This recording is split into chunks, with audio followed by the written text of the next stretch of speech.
Clip number 213۔ اس clip میں آپ قرآن پاک کی سورہ نساء کی آیت نمبر 128 سے 130 تک کی تلاوت، ترجمہ اور تفسیر قرآن صراط الجنان سنیں گے۔ بسم اللہ الرحمن الرحیم۔ ترجمہ، اللہ کے نام سے شروع جو نہایت مہربان رحمت والا ہے۔ وَإِنِ امْرَأَةٌ خَافَتْ مِن بَعْلِهَا نُشُوزًا أَوْ إِعْرَاضًا فَلَا جُنَاحَ عَلَيْهِمَا أَن يُصْلِحَا بَيْنَهُمَا صُلْحًا وَالصُّلْحُ خَيْرٌ وَأُحْضِرَتِ الْأَنفُسُ الشُّحَّ وَإِن تُحْسِنُوا وَتَتَّقُوا فَإِنَّ اللَّهَ كَانَ بِمَا تَعْمَلُونَ خَبِيرًا۔ ترجمہ، اور اگر کسی عورت کو اپنے شوہر کی زیادتی یا بے رغبتی کا اندیشہ ہو تو ان پر کوئی حرج نہیں کہ آپس میں صلح کر لیں، اور صلح بہتر ہے اور دل کو لالچ کے قریب کر دیا گیا ہے۔ اور اگر تم نیکی اور پرہیزگاری اختیار کرو تو اللہ کو تمہارے کاموں کی خبر ہے۔ وَإِنِ امْرَأَةٌ خَافَتْ مِن بَعْلِهَا نُشُوزًا، اور اگر کسی عورت کو اپنے شوہر کی زیادتی کا اندیشہ ہو۔ قرآن نے گھریلو زندگی اور معاشرتی برائیوں کی اصلاح پر بہت زور دیا ہے، اسی لیے جو گناہ معاشرے میں بگاڑ کا سبب بنتے ہیں اور جو چیزیں خاندانی نظام میں بگاڑ کا سبب بنتی ہیں اور خرابیوں کو جنم دیتی ہیں، ان کی قرآن میں بار بار اصلاح فرمائی گئی ہے۔ جیسا کہ یہاں فرمایا گیا ہے کہ اگر کسی عورت کو اپنے شوہر کی زیادتی یا بے رغبتی کا اندیشہ ہو، زیادتی تو اس طرح کہ شوہر اس سے علیحدہ رہے، کھانے پینے کو نہ دے یا اس میں کمی کرے یا مارے یا بد زبانی کرے، اور اعراض یعنی منہ پھیرنا یہ کہ بیوی سے محبت نہ رکھے، بول چال ترک کر دے یا کم کر دے، تو ان پر کوئی حرج نہیں کہ آپس میں افہام و تفہیم سے صلح کر لیں، جس کا آسان طریقہ یہ ہے کہ عورت شوہر سے اپنے مطالبات کچھ کم کر دے اور اپنے کچھ حقوق کا بوجھ کم کر دے، اور شوہر یوں کرے کہ باوجود رغبت کم ہونے کے اس بیوی سے اچھا برتاؤ بتکلف کرے۔ یہ نہیں کہ عورت ہی کو قربانی کا بکرا بنایا جائے۔ مرد و عورت کا یوں آپس میں صلح کر لینا زیادتی کرنے اور جدائی ہو جانے دونوں سے بہتر ہے، کیونکہ طلاق اگرچہ بعض صورتوں میں جائز ہے مگر اللہ عز و جل کی بارگاہ میں نہایت ناپسندیدہ چیز ہے۔ حضرت عبداللہ ابن عمر رضی اللہ تعالیٰ عنہما سے روایت ہے، رسول اللہ صلی اللہ تعالیٰ علیہ وسلم نے ارشاد فرمایا، اللہ تعالیٰ کے نزدیک حلال چیزوں میں سب سے ناپسندیدہ چیز طلاق دینا ہے۔ وَإِن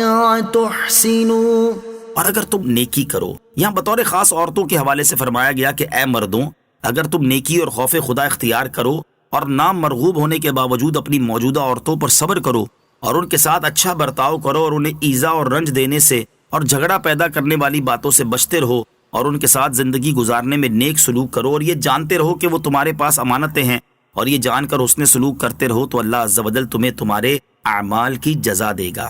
وَلَن تَسْتَطِيعُوا أَن تَعْدِلُوا بَيْنَ النِّسَاءِ وَلَوْ حَرَصْتُمْ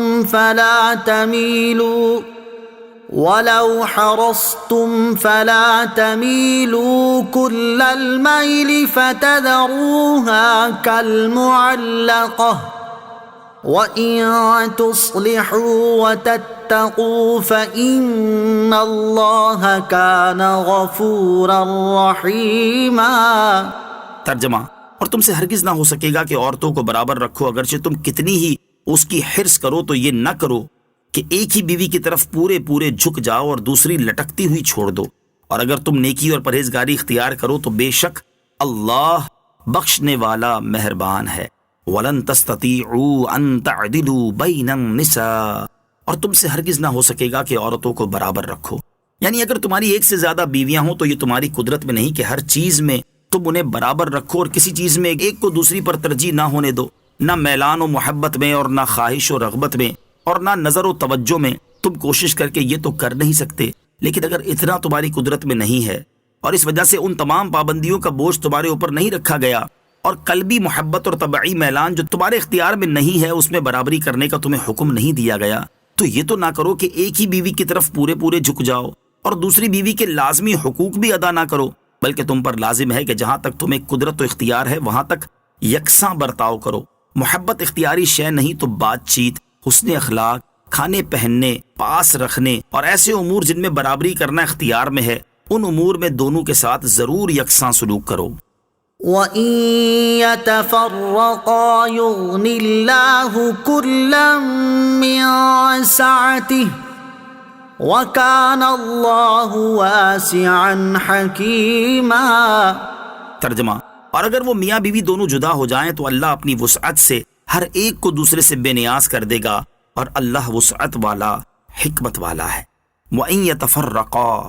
اور اگر وہ دونوں جدا ہو جائیں، یعنی اگر میاں بیوی میں صلح نہ ہو سکے اور طلاق واقع ہو جائے تو دونوں اللہ عز و جل پر توکل کریں۔ اللہ کریم عورت کو اچھا خاوند اور مرد کو اچھی بیوی عطا فرما دے گا اور وسعت بھی بخشے گا۔ عورت اور مرد بالکل ایک دوسرے کے محتاج نہیں۔ اس آیت سے معلوم ہوا کہ نہ عورت بالکل مرد کی محتاج ہے اور نہ مرد بالکل عورت کا حاجت مند۔ سب رب عز و جل کے حاجت مند ہیں، ایک دوسرے کے بغیر کام چل سکتا ہے۔ عام طور پر طلاق کے بعد عورت اور اس کے گھر والے بہت غمزدہ ہوتے ہیں۔ ایسے موقع پر اگر یہ آیت مبارکہ بار بار پڑھی جائے تو انشاءاللہ عز و جل دل کو تسکین ملے گی اور اللہ عز و جل مناسب حل بھی عطا فرما دے گا۔ اس میں شوہروں کو بھی ہدایت ہے کہ وہ اپنے آپ کو بیویوں کے مالک و مختار نہ سمجھیں، اور یہ نہ سمجھیں کہ اگر انہوں نے چھوڑ دیا تو اب کائنات میں کوئی ان عورتوں کا سہارا نہیں رہے گا۔ نہیں، اللہ عز و جل ان کو سہارا دے گا۔ اسی سلسلے میں یہاں ایک مفید وظیفہ پیش خدمت ہے۔ ام المومنین حضرت ام سلمہ رضی اللہ تعالی عنہا فرماتی ہیں، میں نے رسول اللہ صلی اللہ تعالی علیہ وسلم کو ارشاد فرماتے ہوئے سنا، جس بندے کو کوئی مصیبت پہنچے اور وہ یہ دعا پڑھ لے،